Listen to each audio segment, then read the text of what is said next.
భాగంగా సంపన్న రంగాలకు సంబంధించిన కార్మికులు ఈరోజు సమ్మెకు దిగడం జరిగింది. మరి ఈ సమ్మెకు దిగాల్సిన పరిస్థితి ఎందుకు వచ్చింది అనేది కూడా మనం అందరం గ్రహించాల్సిన పరిస్థితి ఉన్నది.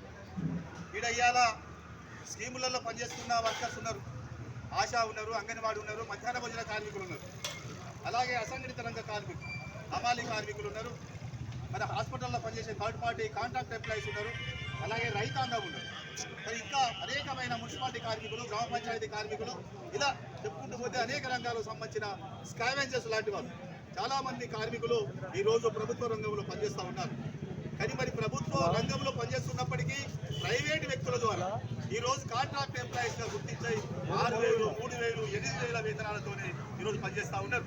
మరి ఇవన్నీ జరుగుతూ ఉన్న సందర్భంలో 100 సంవత్సరాల క్రితం నుంచి పోరాడి సాధించుకున్న 29 కార్మిక చట్టాలు ఈరోజు నరేంద్ర మోడీ ప్రభుత్వం ఈరోజు రద్దు చేయడం జరిగింది. మరి వాటి స్థానంలో అవన్నీ 29 కార్మిక చట్టాలు పూర్తిగా కార్మికులకు ఉపయోగపడే విధంగా ఉండేది.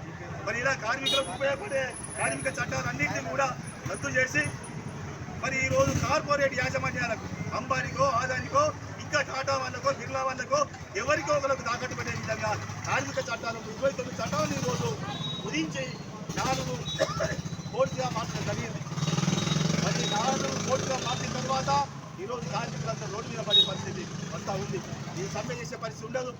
రేపు హక్కులు కార్మిక సంఘం పెట్టుకోవడానికి హక్కు లేకుండా, మరి ఈ రకం కనీస వేతనం అడగడానికి హక్కు లేకుండా, ఉద్యోగ భద్రత కూడా లేని పరిస్థితుల్లో ఈరోజు నరేంద్ర మోడీ ప్రభుత్వం అవలంబిస్తూ ఉంది. ఇవాళ స్కీముల వర్కర్ల పేర్ల మీద, రకరకాల పేర్ల మీద ఇవాళ స్కీములు ప్రవేశపెట్టి చాలా అరకొర వేతనాలతో ఈరోజు ఇబ్బందులకు గురి చేస్తూ ఉంటారు. మరి మేమందరం కూడా ఏమంటున్నామంటే, ఇన్నేళ్లు సాధించుకున్న కార్మిక 29 చట్టాలన్నింటినీ కూడా యథావిధిగా కొనసాగించాలి, 4 లేబర్ కోడ్లను రద్దు చేసి యథావిధిగా సాధించాలని దాని మీదనే మేమందరం డిమాండ్ చేస్తూ ఉన్నాం. కనీస వేతనాలు 26,000 ఇవ్వాలి. మరి అందరి స్కీమ్ వర్కర్లందరినీ ప్రభుత్వ ఉద్యోగులకు గుర్తించి